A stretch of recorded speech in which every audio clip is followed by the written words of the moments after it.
Hello, everyone. You are welcome to our breakfast coaching session this morning. I think it's a good time to say Happy New Year. This is the first time I'm going live this year, and I'm so happy to be doing this with members of my community. And, for some of you that are on my mailing list, I had shared an email yesterday or 2 days ago, just sharing with you how I really want to serve you massively this year, how I want to serve members of my community, how I want to leverage my expertise and experience of close to 2 decades to make sure that your businesses do well. We want to build great businesses. We want our businesses to be profitable. We want to grow profitably, right? There's a sense in which you can grow, but the growth may not lead to profit. That's not us this year. That's not the kind of business we want to run this year. So we want to run businesses that are growing profitably. We want to run businesses that can scale sustainably because guess what? Our businesses are vehicles for wealth creation. And I'm going to be talking about, this in the live sessions that we're going to be having every morning like this. So if you can just stay with me, give me 1 hour of your time on Fridays. I'm going to come with, different insights, nuggets, things that would definitely elevate your game, elevate your business, elevate, the results that you get in 2025. So if you're here live, just, type for me in the chat. Let me see you.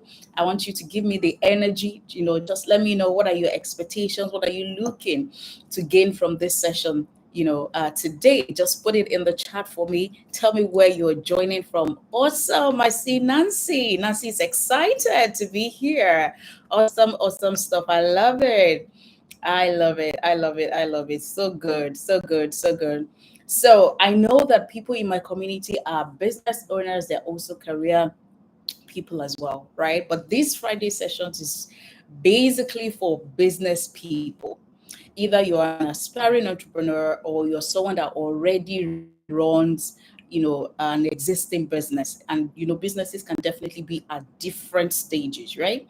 But just trust me that everything I'm going to be sharing with you, irrespective of the stage that your business is at or what kind of challenges that you have in your business or the aspirations, right, that you have for your business, we are going to talk about that. You are going to get one thing or another that will definitely elevate your performance this year because hey, we're making money this year. We're making money this year.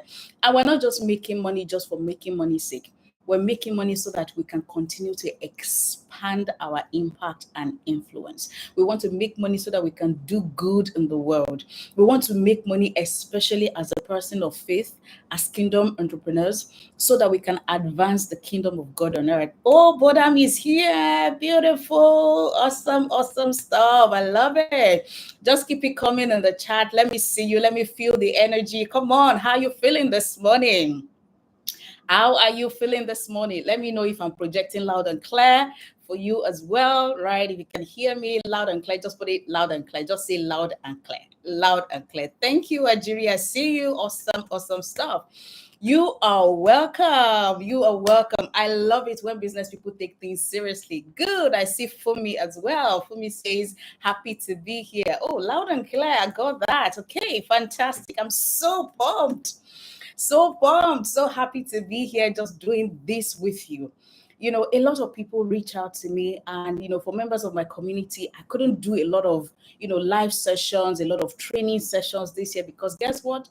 God gave me other assignments, and I needed to sort of prioritize and, put some time to that, building that as well. But guess what? This year, I have a release, and God, has been so gracious. He's giving me abundant supply of grace, right, to be able to serve you this way. So I'm going to do my best. I'm going to do my best. Trust me. When I say I'm going to do my best, I'm going to do my best for you. And I need you to come correct as well. I need you to come correct as well. So everything that we're going to be learning here, please, and please, I need you to take action immediately. I would love to get your feedback. I would like to hear from you. If the nuggets, the insights, everything that I'm going to be sharing is useful, how you're using them, if you come across any challenges and you want to talk about it, now this is an opportunity for you to get me live and get to pick my brain. Come on. For those of you that have been writing me, asking questions, this is your opportunity. Because it is free, it is live, it is interactive. You get the opportunity to ask me whatever questions that you have.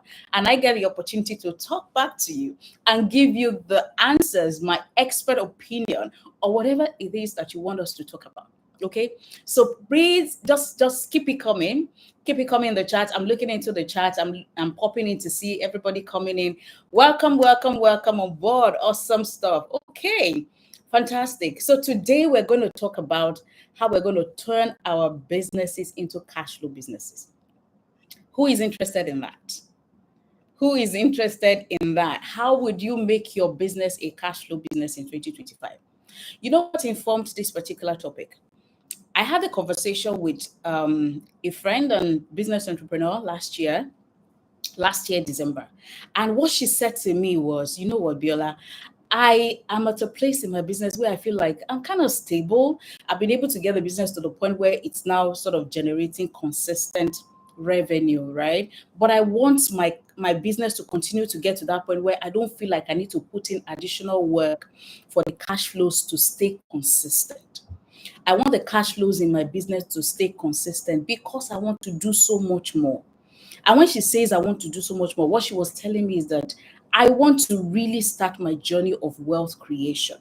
This business, I have been stuck with it. It has taken a lot of my time. It has taken a lot of my resources.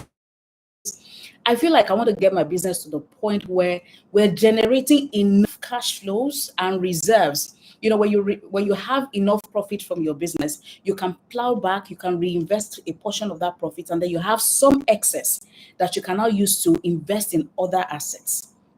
I want to raise wealthy entrepreneurs this year. That's my aim. That's what this is about. That's what this mission is about, right? I don't want entrepreneurs that are just overly stressed, running their businesses, running from pillar to post, chasing fires, putting out fires on a daily basis. And at the end of the year, they're looking for the money. They're like, yeah, we'll be running, from the beginning of the month. So where's the money?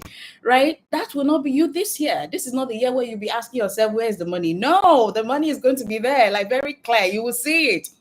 And it will be so much more that you then be asking yourself, and what else? And what else? Come on, type it in the chat box for me. And what else? Because many of us, we are stuck in this business where the conversation around and what else is not even coming to the fore because we feel like we're already overwhelmed. We're still trying to make this one work. You are going to run a business that is going to work this year.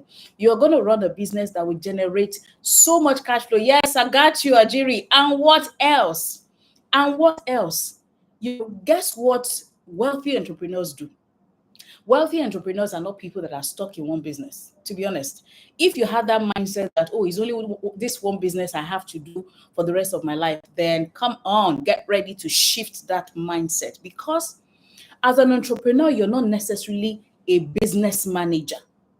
An entrepreneur is someone who sees opportunities and goes for it, who sees opportunities and is able to put money behind it.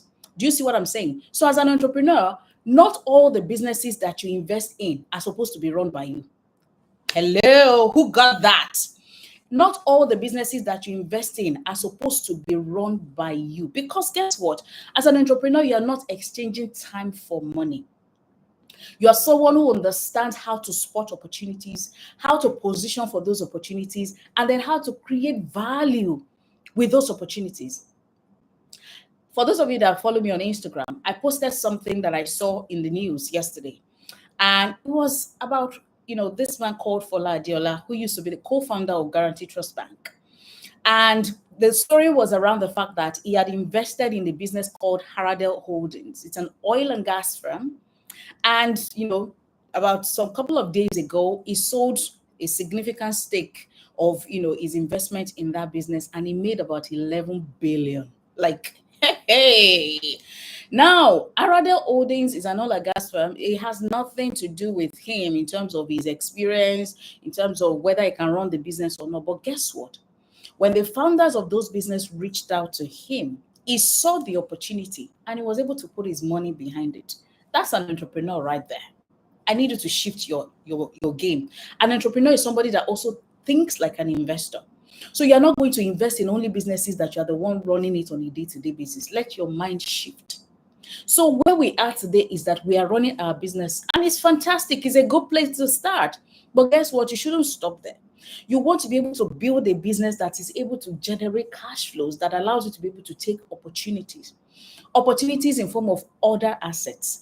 I always say to the entrepreneurs in my community, if all your investment is in your business today, you are running a risky venture. I understand the place of starting. Yes, you will start, but you must grow. You will start, but you must grow. It's important. Say, I must grow. Just type it in the chat box for me. I must grow. My business must grow. Because it is in that growth that you are able to create so much value, right? Your business is an asset class. I must grow. Yes, CEO drawing board. Thank you. Please put it in the chat box for me. Let me feel your energy. I must grow. My business must grow. When your business grows, you are able to take advantage of other opportunities. Your business is one asset class. Okay? For you to be able to build a diversified investment portfolio that can take you on the journey of wealth creation, you need that business asset to generate maximum returns.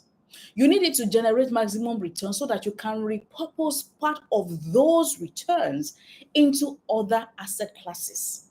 You can start to think about real estate, alternative investments, investment in gold, investment in other businesses by way of investing in venture capital funds or private equity funds, investment in stocks, whether local or foreign, investment in fixed income, assets, investment in government treasury bills, bonds, name it. If you want to learn about all these things that I'm talking about, you're going to have to stick with me this year because I am pumped. I am pumped because I want to create, I want to build, I want a community of wealthy entrepreneurs. Not people that you will say, come and pay 20,000. They'll be telling you, can we pay 10? Do you understand what I mean? So no dishing, no dishing. So wealthy entrepreneurs, people that are able to leverage their businesses for wealth creation. And that's why we're having this conversation this morning. You probably already have goals for your business. You've set the targets already. But guess what? As the leader of your business, you need to ask yourself, what if this business could fund itself? What if this business can create wealth and even fuel other ventures effortlessly? If that is not your goal for the year, you may need to go back and rework your goals and ask yourself this question. What if this business that I'm running today, what if it can fund itself? Some of you may still be running businesses that is still taking money from from you. For you, maybe you as a woman, for instance, you are still tasking your husband. The man is pumping money into the business every day. Every circle of business is like the business as destroyed value. That's what I would say. Because if you're running business and every point in time you're having to bring in more money to get your business to continue to operate at the same level, that business is destroying value. It's not creating value. Because you must be able to build a business that is growing and is going to thrive, is a business that can fund itself. Meaning that you're making so much money, you're able to build your capital. Your capital must grow. If you start your business with 1 million naira, 5 million, 10 million naira, and at the end of the year, you cannot see how that 5 million or 10 million has grown significantly, maybe you should shut down that business and go and put the money in treasury bills. Because for doing nothing, you get 25% return. Just investing in treasury bills. So if you're going to take on a risky venture of investing in a business, come on. You know the law of investing, the higher the risk, the higher the return. Good investment, so because not all investments follow that principle. Good investment. So if you're able to take higher risk, then you should expect higher return. Guess what? Your business is a higher risk investment. Do you know how many things are working against the business? The economic environment, the internal environment, the external and internal, everything together. So it's a risky venture, but you are bold, you're courageous, right? You see opportunity and you see how you can convert this opportunity to value. That's why you've decided to go into that business. It's not for lack of what to do, or maybe that you're just jobless, you want to create a job for yourself. Mm-mm. If that is your mindset, then you need to shift it. Do you see? You have seen opportunity to create value. So as you're creating value for others, value flows to you as well. Value flows to your business. Now, how you capture that value is that your business is profitable enough to grow your reserve and your capital is growing. Do you see what I mean? So this business should be able to fund it, should be able to fund your next level of expansion. You want this business, let's say you've been doing, 10,000 tons of whatever your product is, and you want to get your business to a point where it's doing 20, 30 tons of whatever it is that you produce. Guess what? You have to be able to grow that business so that you use internally generated capital to some extent. I'm not saying you can't use debt capital. I'm not saying you can't use that. But there is a point where if you use too much debt capital, it can lead to the death of that business. Do you see? So where the value is where the business itself can generate enough money to fund itself. Okay, let's move on. What is a cash flow business to start with? Remember, we're talking about how to make our businesses a cash flow business. Is this making sense to you at all? So far, is this making sense to you? Is this something you want to hear more about? Just let me know in the chat. Is this making sense to you? Are you intrigued? Are you ready to make your business a cash flow business this year? Are you ready to learn what it is, to make it a cash flow business? What does a cash flow business even look like? Yes, I love the energy. Just give it to me in the chat. Awesome stuff. A cash flow business. A cash flow business. Temi Tayo says a whole lot of sense. Thank you. I love that. A cash flow business is a business that consistently generates surplus, not just cash flow. There's a sense in which your business is generating cash flow already. But the question is it surplus? Is it surplus? That's the question we're asking. Is it surplus? If it is not yet surplus, then there is a lot of work to do. That's why we're here, right? A cash flow business is a business that generates surplus cash flow beyond its operating needs or operating expenses, meaning that your business is able to generate so much more than what you will need to continue to run the business, whether you need to buy stock, replenish your inventory, pay staff, pay for whatever it is that you have to pay for within the business to support it, to continue to run it. That is the financial backbone of an entrepreneur's portfolio. If your business is going to be the asset that creates value for you this year, that is the backbone of your portfolio, because that is what allows you to be able to expand the business and diversify into other asset classes. So back to the story that I was sharing. This particular entrepreneur came to me and she was like, I need to now begin to build a bigger portfolio. I want to diversify. I don't want all of my money to be in my business. I said earlier on that if all your money, everything that you have today is this business, if anything happens to that business, what's going to happen to you? So you need to build that business very quickly to a point where it begins to just generate cash flow, excess cash flow that you can use to take other opportunities, and then that portfolio continues to grow. A lot of businesses today are struggling with generating enough liquidity in their business. And I believe that with the right strategy, you can actually transform your business into a cash cow. So like I said, a business that generates steady, predictable revenue and profits with relatively low ongoing investment. That's a cash flow business. A cash flow business is a business where you don't have to invest so much more to get more revenue, to get more profit. With about the same level of operating expenses, you are able to scale the revenue that you're getting. That's why when investors want to, consider investments, one of the things they ask, one of the questions they ask, one of the things they're looking out for is whether that business is a scalable business. A scalable business is a business that you will use the same amount of money that you're using to serve 100 people. That same amount of money is the same amount that you will use to serve 1,000 and 10,000 Do you understand? Meaning that you don't have to significantly increase your cost base or your cost structure for your revenue to increase. That's a scalable business right there. And it is on the back of this kind of scalable business model that you can now have a cash flow business. So I'm going to show you some business models that can become a cash flow so that you can begin to look at your business and ask yourself, can my business realistically become a cash flow business? I remember having this conversation with an entrepreneur, I think about 2 years ago.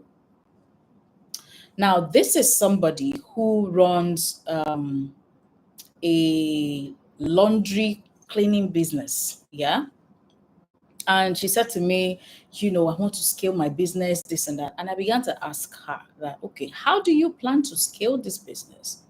Because for you to scale this business, number one, you're taking advantage of your proximity to footfalls, an environment where there's a lot of traffic. Yeah.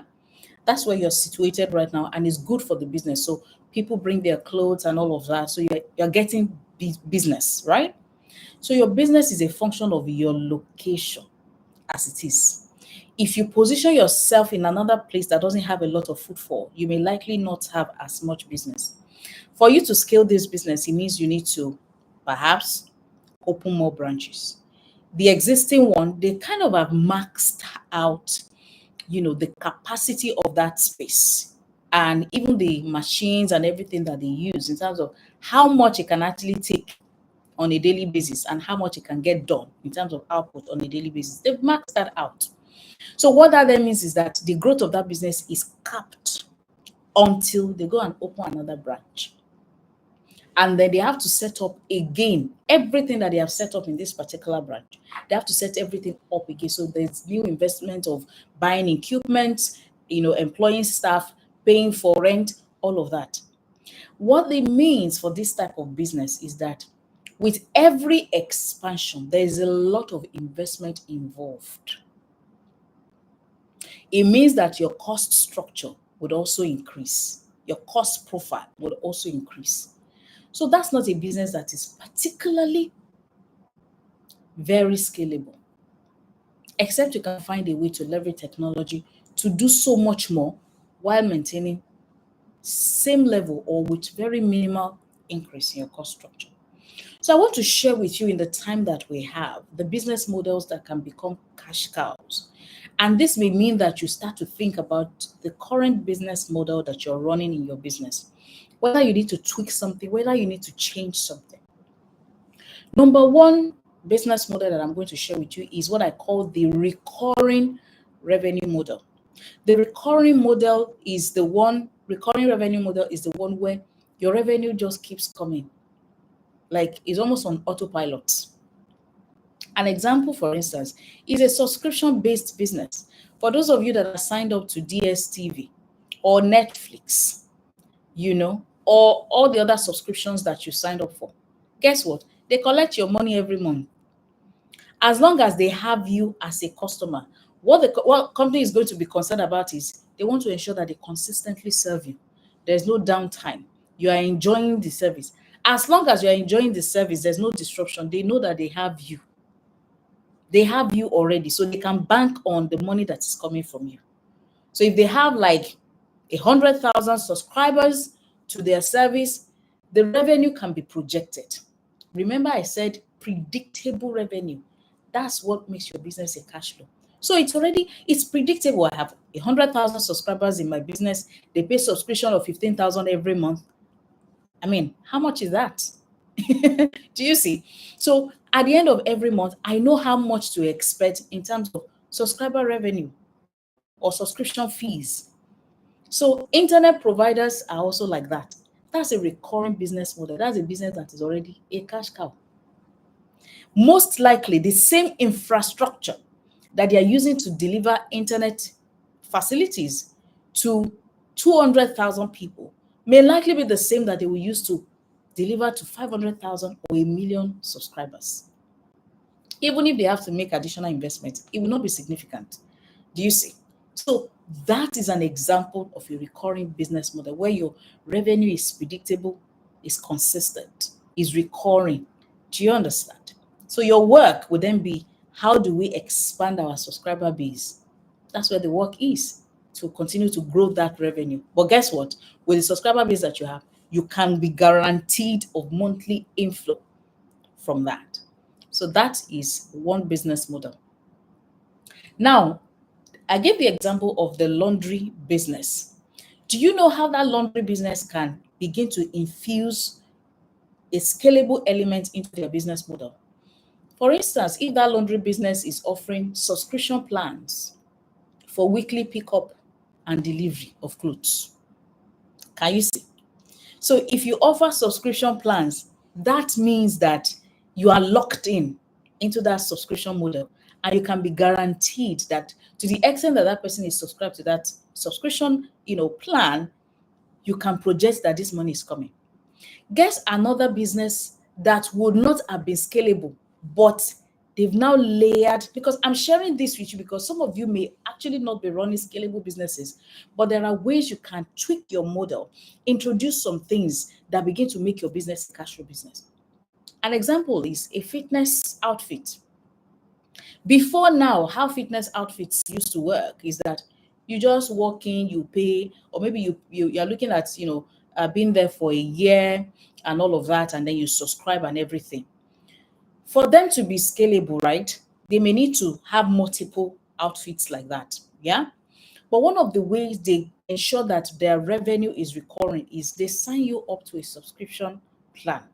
Once you're locked in into that subscription plan, they know that that money will continue to come as long as that subscription is live, is active. Do you see? So there are different businesses that can use this type of model. Think about how you are going to leverage subscription. If you're a coach, you're a consultant, do you have a membership? Do you have a program?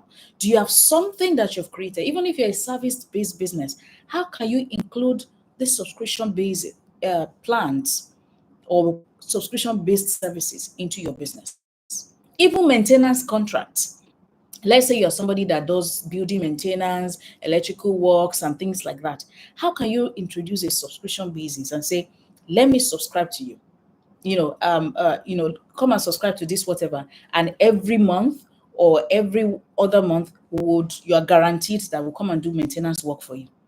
So they don't leave it to the prerogative of the customer to call them.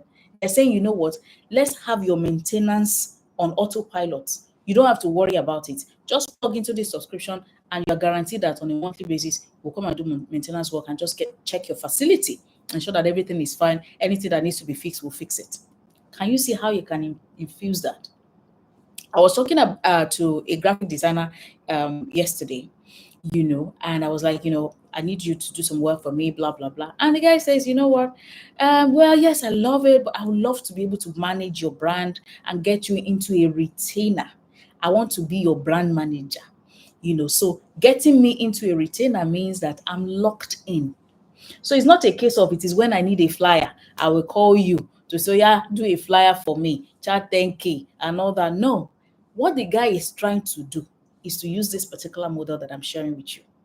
He wants to get me into a retainer. So on a monthly basis, I charge you X amount. And for this X amount, you are guaranteed that I'll give you 10 creatives, 20 creatives, different types.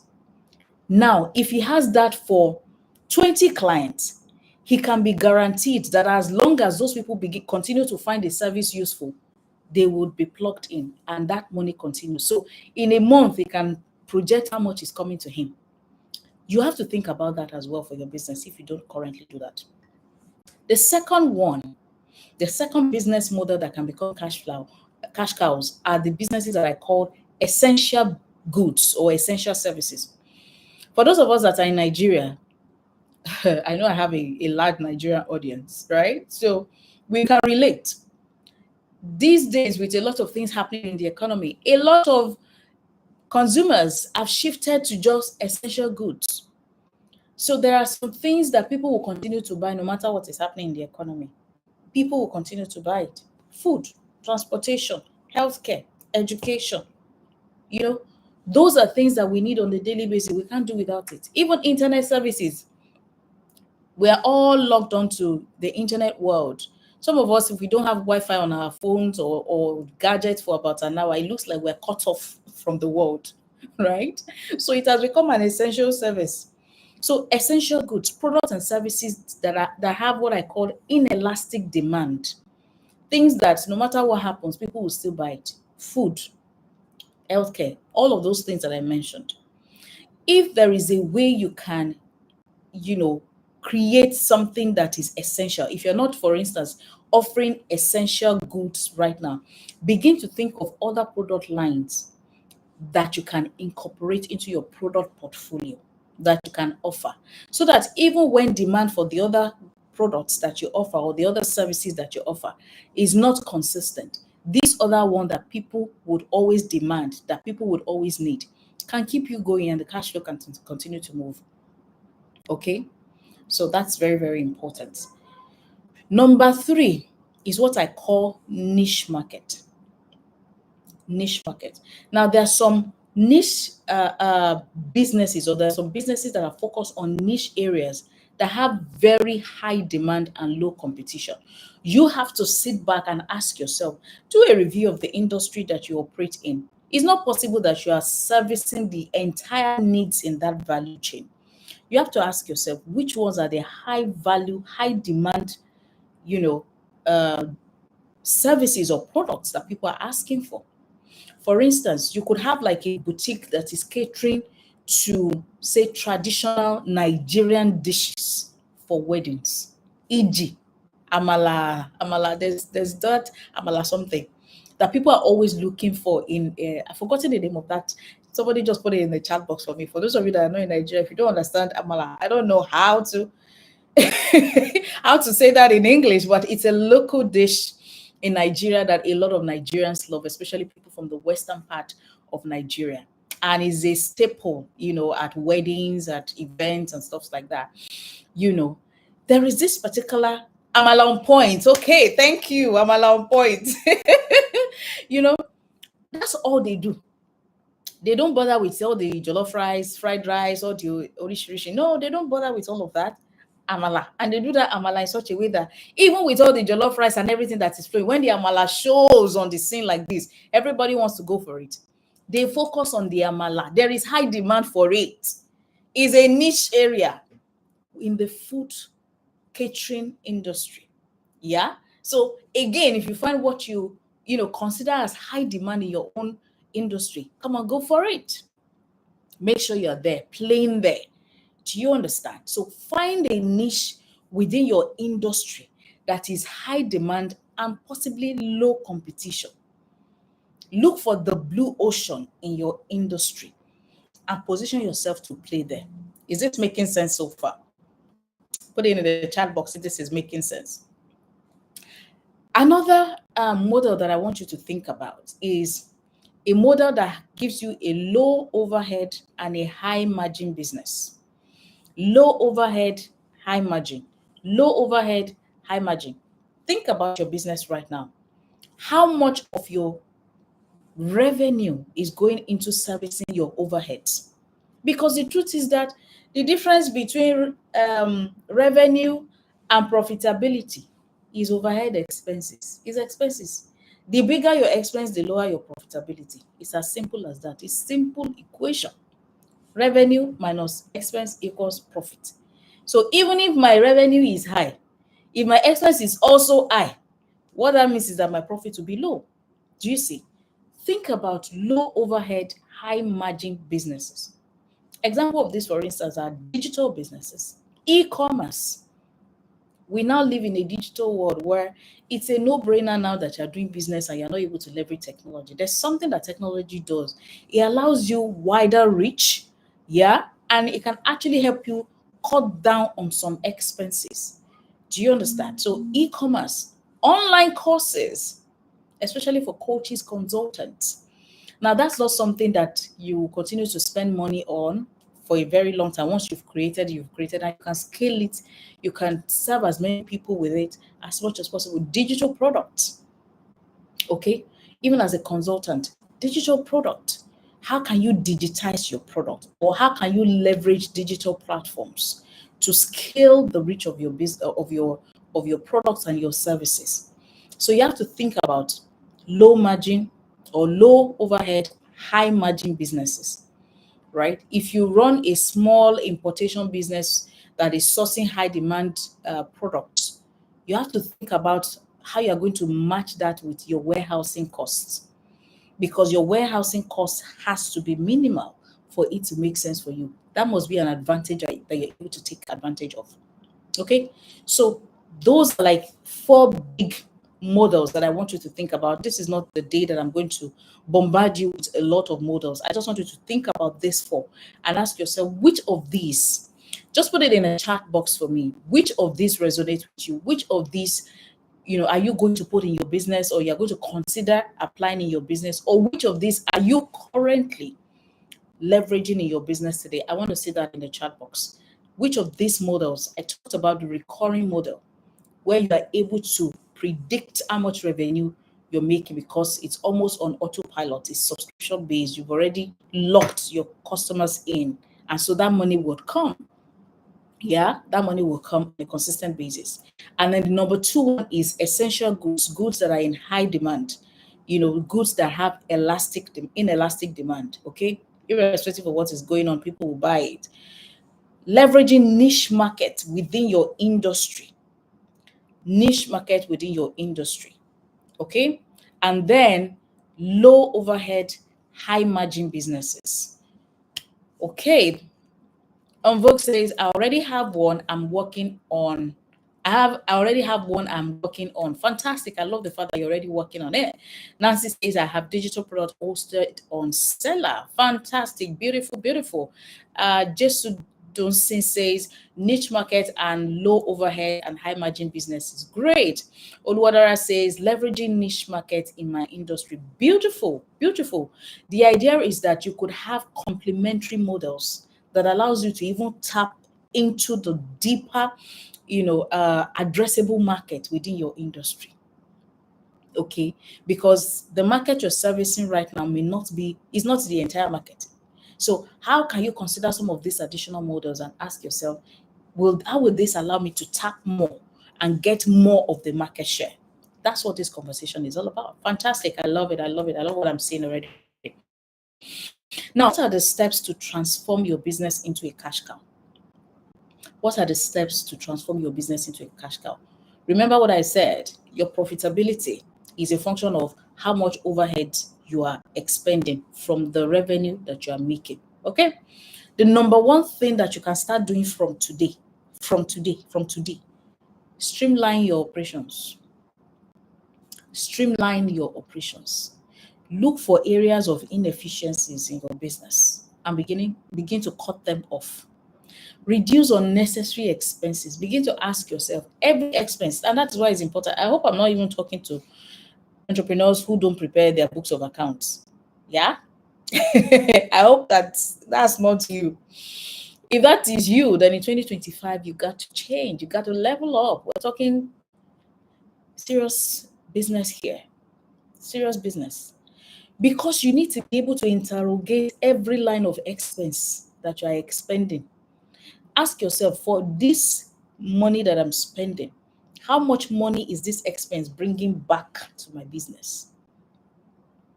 If I expend this money, how is it bringing back money? How is it adding value to my top line? How is it helping me increase my sales? You must ask that question for every line of expense. Otherwise, if you cannot justify that expense, maybe you don't need to expend it. Anything you're spending money on right now that you cannot answer that question and justify why you're spending that money, maybe your business can do without it. Maybe your business can do without it. So look at every unnecessary expense. Look for ways to optimize your processes. Processes that are unnecessarily long. Can you leverage technology to cut it short and maybe reduce the number of manpower that you're going to need for that particular process? Right? You have to streamline your operations. Look for areas of inefficiency within your business. An example, very simple example. You run a retail shop. The place is lighted up on a daily basis. You're spending a lot of money on energy. The little thing that you can even start to do is switch to energy saving bulbs. Let's even start with that. Switch to energy, something as little as that. That can help you to reduce your electricity costs, number one. Number two, consider clean energy. This is the year that you must invest in solar. Abishebi, we know what diesel is doing right now. And you know the impact of that. For some businesses, that is a significant energy cost, is a significant cost in your business. The amount of money that is going into generator servicing, into buying fuel, oh, lot of money. So this might be the year where you're asking yourself, perhaps maybe we need to make this investment and we just need to go for it and invest in clean energy and cut down on energy. Okay? You have to look at it, look at what it is in your business and make those changes. Number two, you need to improve your customer retention. A cash cow business thrives on customer retention because you are leveraging the lifetime value of every customer that you acquire. You are leveraging the lifetime value of every customer that you acquire.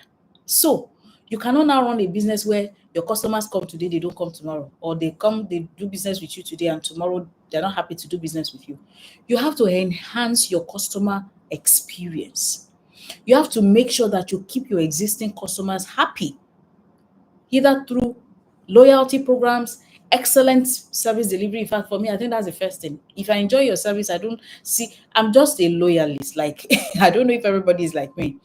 If I enjoy, I've had my fashion designer now for maybe about 10 years.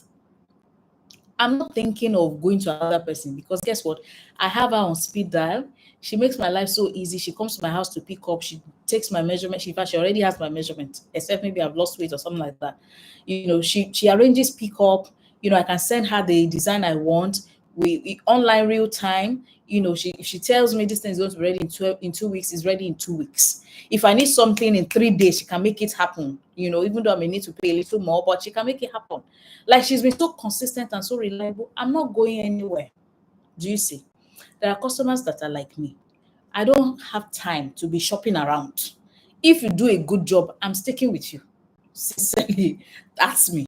There are many customers that are like me who don't have the time to be shopping around. If you give them excellent service, man, they are married to you. So excellent service delivery, excellent customer service. And you may also think about personalizing. Think about personalizing, and you may be able to charge a premium. So if you have a business where it's for everybody, right? Think about customization. Think about personalization. That may be an area where you are even able to make a little more money, and people may be willing to pay you a bit more just for you to be able to customize that service for them. Do you see? You have to do that. All right. Maybe let me give you an example. Let's say you run an hair salon, for instance. If I offer you discounts for repeat visits, meaning that, let's say if you come to my salon for the first time, and I say to you, by your third visit, I'll give you a discount, that kind of thing. All right. Just find ways to lock people in. If you come consistently for the next, for 3 consecutive visits to our salon, by your third or by your fourth visit, we'll give you a discount. That kind of thing. Just find very sweet things, find sweeteners, to get that loyalty to your business. Number three thing that you can do, expand high margin offerings. Expand high margin offerings. You need to identify and scale up products and services that have the best margins. There's something that I do with my clients. I tell them to do what I call product profitability analysis. So we're not looking at the business as a whole only to determine whether the business is profitable. After we have done that, we then come to another level, a more detailed level, begin to analyze the different products or the different services, right, that the company offers. So what we do is that we will charge the costs, the overhead costs, equally across all the products. Sometimes it may be weighted if we feel like there's a lot more going into delivering a particular service or not. But depending on the reality of that business, we will come up with a formula to chart costs across all the different products. And then we will look at the revenue that each of the product line or each of the service line is generating. That already helps you to know which of my products is the most profitable. Sometimes it is not the product that is in the highest demand that is the most profitable. They are two different things. That a business, a particular product is selling fast does not mean that it is the most profitable. It may be the product that is allowing you to get the footfall, that is allowing you to acquire the customer, that is bringing the customer. Is fine.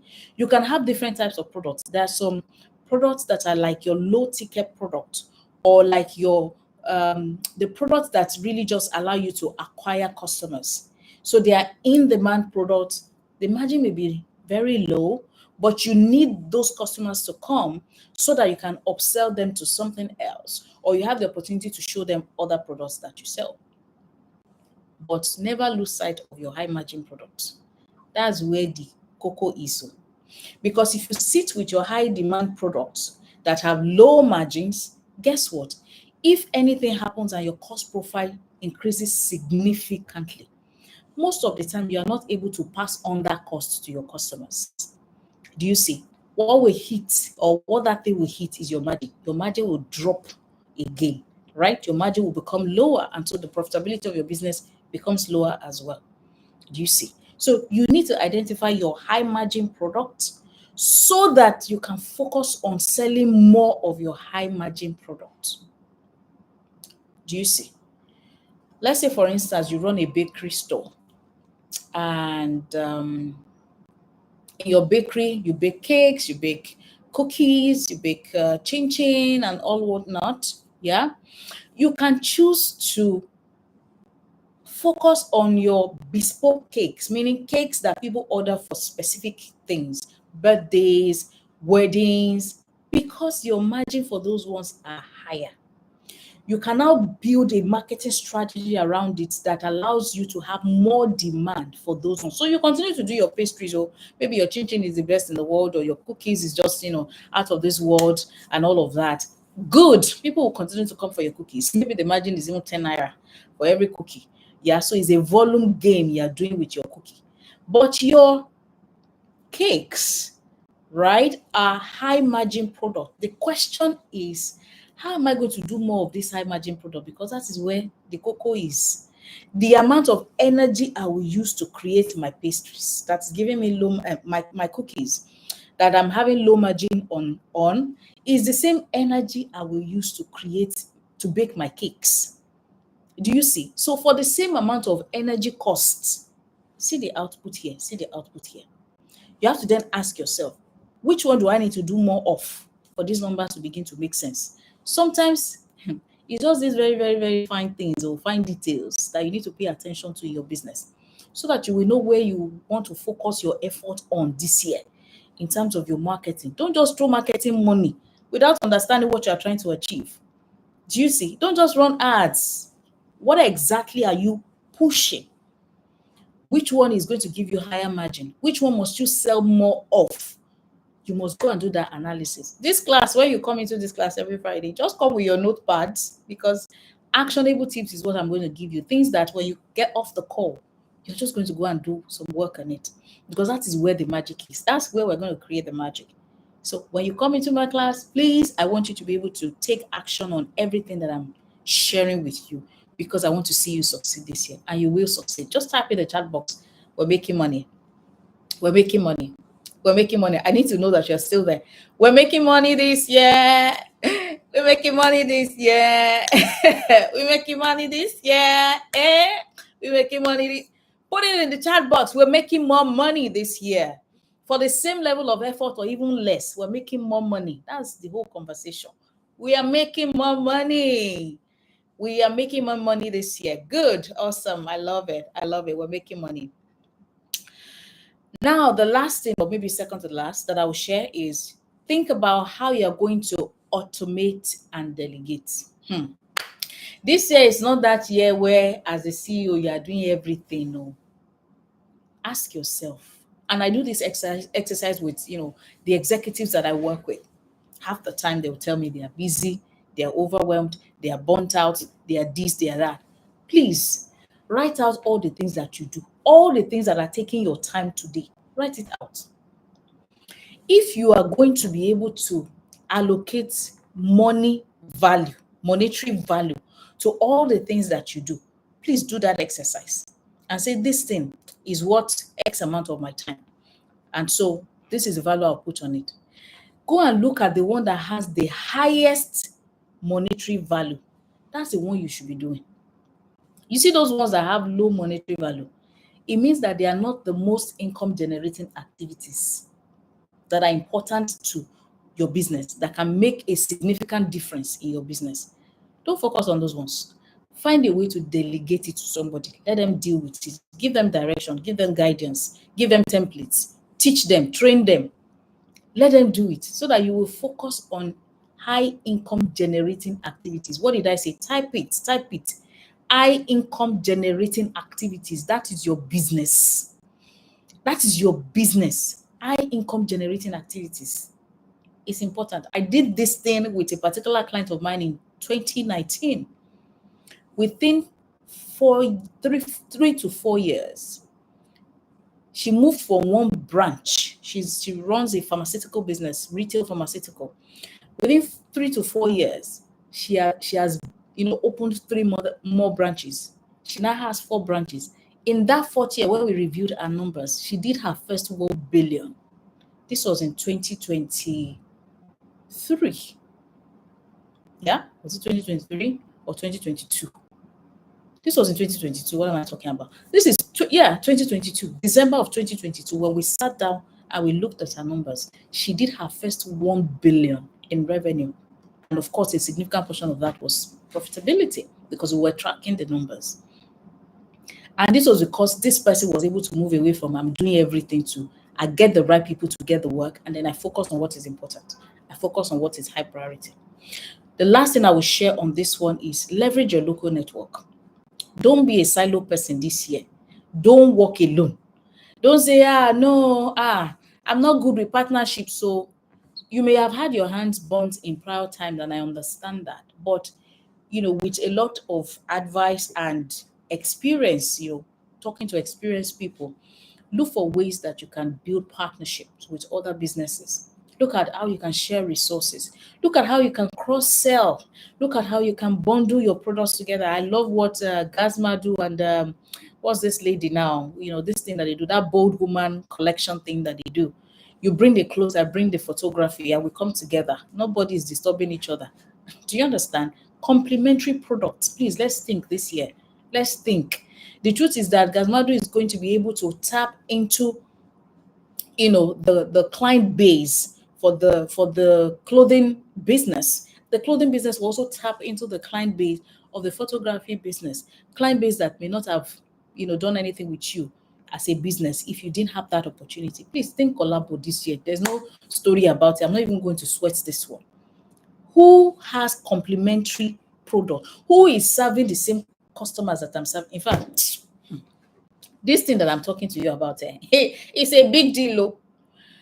My other business that I do that is sort of targeted to wealthy people, ultra high net worth individuals. What we use in that business is an ecosystem model. There's none of the things that we offer those high net worth individuals that we do alone by ourselves. We have collaboration with lawyers. We have collaborations with investment managers. We have collaboration with real estate people. We have collaboration with insurance companies. Come on. Ecosystem model. I earn from them, they earn from me. We all earn together, all of us. Collabo, that is the game. Look for ways to cross-sell. What do you now do with a cash flow business? Number 1, reinvest in the business. Upgrade your infrastructure. Expand your product lines. Okay? Reinvest in the business. Number 2, you create new revenue streams. Create new revenue streams. Diversify. George Daniel says, Boredom, we are earning together. Of course, just Joyce, we need to earn together. You need to come have we need to have a conversation, man, baby. Please, after this call, how are we going to collaborate this year? So, guess what? Collabo is the game. When you have now built this cash flow business, I said you must reinvest in that business so that the business continues to create for you. You must create new revenue streams, diversify into complementary areas. Okay, there is money in town. You're the only one that the money is not flowing to because you've chosen to close your eyes to where the money is and do only what you know to do. You don't want to step out of your comfort zone. Okay. For instance, imagine a restaurant that is launching a spice product line. You use a lot of spices already as a big restaurant. If you have capacity to then launch a spice making business, hello, you'll be servicing other restaurants now with your spice business and you can even be exporting it. Come on. That's why I said, as a business owner that is going to create wealth, don't focus on only what only you can do. Look at how you're going to leverage other resources, human resource, financial resource, collaboration. Ah, my dear, that pharmacy that I told you about, that I said she now runs 4 branches, when we were doing her review, all of a sudden she told me she had opened a bakery business. I said, eh? You that you did not have time before. How did you not have time to be opening a bakery business? She said the opportunity just came and she decided to take it. And her driver, the person that used to drive her, is now the person managing the bakery. The person has been with her for I think about 5 to 6 years or thereabout. Very reliable human being. The guy is a very value adding somebody. The guy showed interest, and guess what? In fact, when she was showing me the results from the bakery, this is how I was just looking at her like, hey, babe, you're on another level. So please create new revenue streams. It's not going to serve you if you sit with just one revenue stream, even as a business owner. When we talk about multiple streams of income, sometimes it looks like that conversation is for some certain people. No, as a business owner, even in your business, look for new revenue streams. In fact, anyway, let me move on. You need to build an emergency fund. Build an emergency fund. It's important for you to set aside some cash to cushion any unexpected downturns in your business. Okay, it's important. If you run a logistics business, don't let breakdown of your vehicle happen to you and is a shock or is a surprise. Hello, you are using these vehicles and these tools and things for your business. So you should have fund that is set aside for maintenance, ongoing maintenance, really, or vehicle repairs. You should have a provision for that. There should be an account, in fact, that you're putting that money so that when the need for it comes, you're not stranded. Your operation is not halted because you don't have money to do the repairs. Do you see? So it's important you have to do that. Then you need to also invest in growth opportunities. All these things that I'm sharing with you, these are things that I sit with people that are paying me some serious millions. I'm sharing it with you free of charge. The only way you can repay me is to go and do something with these things I'm sharing with you. Buy the truth, sell it not. This truth that I'm sharing with you is coming to you live and direct, free of charge. Please go and do business with these truths and make changes to your business from today. Invest in growth opportunities. That one, I'll leave it like that. There are many growth opportunities out there. Many growth opportunities. You can be running your business and have an array of Airbnb real estate portfolio that is making money for you and you're not even doing anything. Anyway, passive income money is sweet money. I can tell you that one for free. You need to now learn how to repurpose cash for greater value in your business. Once your business has become this cash flow business, look for how to repurpose that cash for greater value. Okay? For greater value. You must be able to think about vertical integration. What do I mean? Control more of the supply chain, right, to your business so that you can reduce the cost and improve efficiency.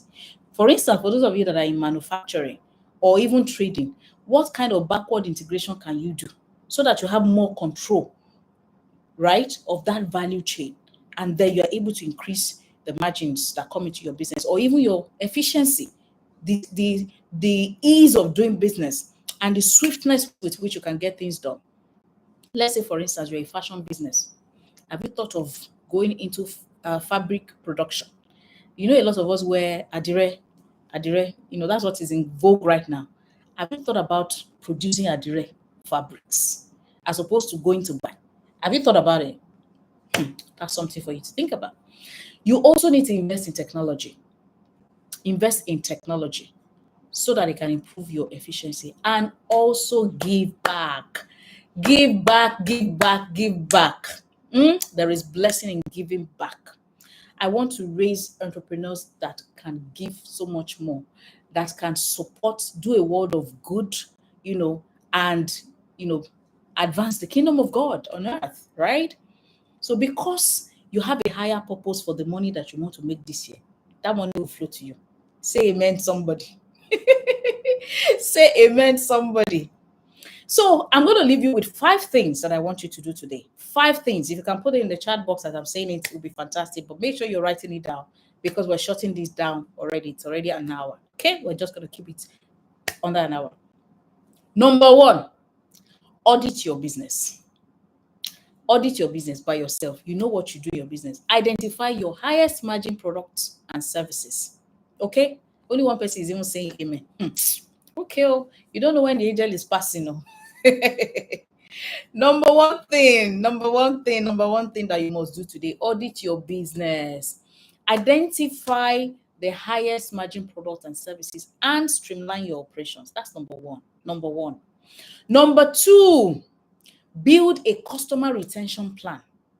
What loyalty program are you going to implement in your business today? What referral discount are you going to introduce? There are many things you can do. Time will not permit us to go into all of that, but I know if you sit down, some ideas will come to you, and it is something you have to implement immediately. Number 3, set your financial goals. Some of you may have set some financial goals. Go and look at it again. With the things that I've shared with you today, go and look at your financial goals again, and then create your monthly budget. Then set aside profit for reinvestment into your business. And ask yourself, how much are you looking to invest to diversify out of your business? What are the things you're looking to diversify into? How much money is that going to be? Because when you start diversifying, it must not affect the current business now. Do you understand? So you must be able to make room for reinvestment of part of your profits into the business and then also be able to diversify. All right? Good. You have to research growth opportunities. Okay? Study new market, study complementary markets. Look within your industry. Look at complementary industries. When I'm saying research, don't look at your industry alone. Look at complementary industry. Look at the examples I gave you now. You're a fashion designer. Now you started producing fabric. Hello. You're a restaurant business. You started producing spices, packaging it, local distribution, exports. Dollar money is good money. Oh. If you're earning foreign currency right now, that's something you should also think about. Okay. And lastly, don't stay with just this kind of free classes alone. They are good, but they can't do the deep dive for you. Leverage training, leverage coaching, bring experts into your business. People that can help you see the things that you're not seeing, that can help you unlock value from your business. So that's it for today. How has it been? I need you to talk to me in the chat box. I'm reading your comment. How has it been so far? Do you have any questions? I have just about maybe 5-10 minutes. I think I can take maybe 1 or 2 questions before we call it a day. So, how is it so far? Give me feedback. How is it? How is it so far? Faisha says, great. Joy says, love every bit of it. Fantastic. Thank you. More. Audit your business, build a customer retention plan, set your financial goals, and create monthly budgets, set aside your investment. Fantastic. Drop for me, what are your light bulb moments, or what are the things that resonate with you? What are the things that jumped at you? What is your own word? You know, there's a sense in which you sit under a preacher, and then the guy says many things, but one thing goes with you, and that thing is your own word. You can't forget it. What is your own word? You know, the many things that I said. Someone says business wellness roundtable. Okay. Oh, fantastic. All the way from Nairobi. You're welcome. It's been amazing. It's always a pleasure. Thank you. Thank you for sharing. All right. Thank you, everyone. If you don't have any questions, I believe that I've done justice to the topic. The work is now for you to go and do. I need you to prosper in your business, and you will prosper. Go and do business with the truth that you have today, and you will come back sharing testimonies, and you will bring offering to me.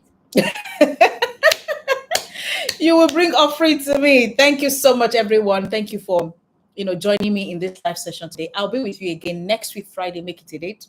Make it a date. Make it a date. If you did not ask people to join, just share this link with all the business owners that you know. Let them come and watch the replay, because this is raw truth. There's no hiding. I'm not hiding. I'm giving it to you raw. I'm not even keeping it back. Do you understand? That's how I want to serve you this year, if you'll let me. Have a wonderful day. Thank you so much for being with me. See you again next Friday. Let's make it a date. God bless you.